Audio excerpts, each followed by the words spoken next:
ഇന്ന് ചേർത്തിരിക്കുന്നത് നമ്മളൊരു പാളിപ്പോയ ഒരു കാരമൽ ബണ്ണിൻ്റെ വീഡിയോ ആയിട്ടാണ്. അപ്പോൾ നമുക്ക് എന്തായാലും നമ്മുടെ വീഡിയോ ഒന്ന് കണ്ടോക്കാം. നമുക്ക് ഇതിന് ആവശ്യത്തിനായിട്ടുള്ള പാലിലേക്ക് കുറച്ച് ഫ്രഷ് ക്രീം ചേർത്ത് കൊടുക്കുക. ഫ്രഷ് ക്രീം നമ്മുടെ ആവശ്യത്തിന് ചേർത്ത് കൊടുക്കുക. അത് കഴിഞ്ഞ് ഇതിലേക്ക് 1 ടീസ്പൂൺ വാനില എസൻസ് ആണ് യൂസ് ചെയ്യുന്നത്. വാനില എസൻസ് ഇല്ലെങ്കിൽ നിങ്ങൾക്ക് ഏലക്കാപ്പൊടിയോ അങ്ങനെ എന്താണെന്ന് വെച്ചാൽ യൂസ് ചെയ്യാം.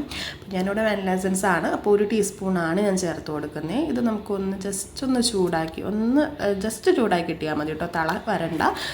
ജസ്റ്റ് ഒന്ന് ചൂടാക്കി എടുക്കാം. അതിനുശേഷം ഒന്ന് മിക്സ് ചെയ്ത് കൊടുക്കാം. ഇനി നമുക്ക് നമ്മുടെ കാരമൽ ഉണ്ടാക്കാം. അതിനായിട്ട് നമുക്ക് ബട്ടർ വേണം, ഷുഗർ വേണം. അത് രണ്ടും കൂടി ഒന്ന് നന്നായിട്ട് കാരമലൈസ് ചെയ്തെടുക്കാം. അപ്പോൾ നമ്മുടെ കാരമൽ നമുക്ക് നമ്മുടെ പാൻ്റെ എല്ലാ ഭാഗത്തേക്കും ഒന്ന് ചുറ്റിച്ച് കൊടുക്കാം. അത് കഴിഞ്ഞ് നമ്മുടെ ബണ്ണ് നമ്മളിവിടെ വച്ച് കൊടുക്കുക കേട്ടോ. അപ്പോൾ ഇവിടെ വച്ചിട്ടാണ് നമ്മുടെ ഈ പണി പാളുന്നത്. ഓക്കെ, അത് ഞാൻ ആ ടൈമിൽ അറിഞ്ഞില്ലായിരുന്നു, എല്ലാം കഴിഞ്ഞപ്പോഴാണ് അറിഞ്ഞത്. ഓക്കെ, അപ്പോൾ നമ്മൾ ഇതറിയാണ്ട് ഞാൻ തിരിച്ചു മറിച്ചൊക്കെ ഇട്ട് കൊടുക്കുന്നുണ്ട്. ഇപ്പോൾ നമ്മുടെ ബണ്ണ് നന്നായിട്ട് കാരമലിൽ ഡിപ്പായി കിട്ടിയിട്ടുണ്ട്. ഓക്കെ, അത് കഴിഞ്ഞ് നമുക്ക് ഈ ബണ്ണിലേക്കാണ് നമ്മൾ ഐസ്ക്രീമൊക്കെ കൂട്ടി കഴിക്കാനാണ് നല്ലത്.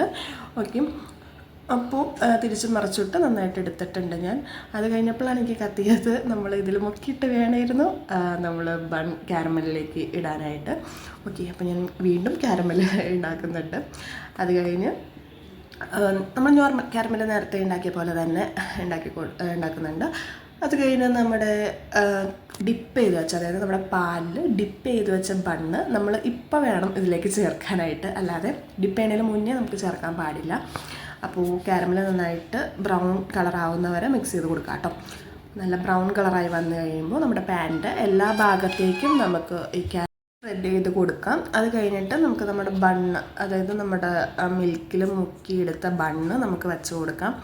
അപ്പോൾ നമ്മുടെ കാരമൽ നല്ല ബ്രൗൺ കളറായി വന്നിട്ടുണ്ട്. അപ്പോൾ വേണം നമുക്കിത് ബണ്ണ് വെച്ച് കൊടുക്കാനായിട്ട്. അപ്പോൾ ഞാൻ എന്താ വെച്ച് കൊടുത്തിട്ടുണ്ട്. നന്നായിട്ട് ഡിപ്പ് ചെയ്തെടുത്ത ബണ്ണാട്ടോ ഞാൻ വെച്ച് കൊടുത്തേക്കുന്നത്. ഓക്കെ, അപ്പോൾ നമുക്ക് അപ്പുറം ഇപ്പുറം ഒന്ന് മറിച്ചിട്ട് സെറ്റാക്കി എടുക്കാം. അപ്പോൾ ഞാൻ മറിച്ചിട്ടപ്പോഴാണ് നഗ്നസത്യം ഞാൻ മനസ്സിലാക്കിയത്. കാരണം നമ്മുടെ ഡിപ്പ് ചെയ്തപ്പോൾ ഒത്തിരി അളവ് കൂടിപ്പോയിട്ടുണ്ട്. ഒന്ന് ജസ്റ്റ് കുതിർന്നിരിക്കുന്ന പോലെ തോന്നി. ഇതാണ് നമ്മുടെ ഫൈനൽ ലുക്ക് വന്നിട്ട് ഇങ്ങനെയാണ് വന്നേക്കുന്നത്. അപ്പോൾ നമുക്കത് നമ്മുടെ ഐസ്ക്രീം കൂട്ടി കഴിക്കാൻ നല്ലതാണ് കേട്ടോ. അപ്പോൾ ഐസ്ക്രീം കൂട്ടിയാണ് നമ്മൾ കഴിച്ചത്.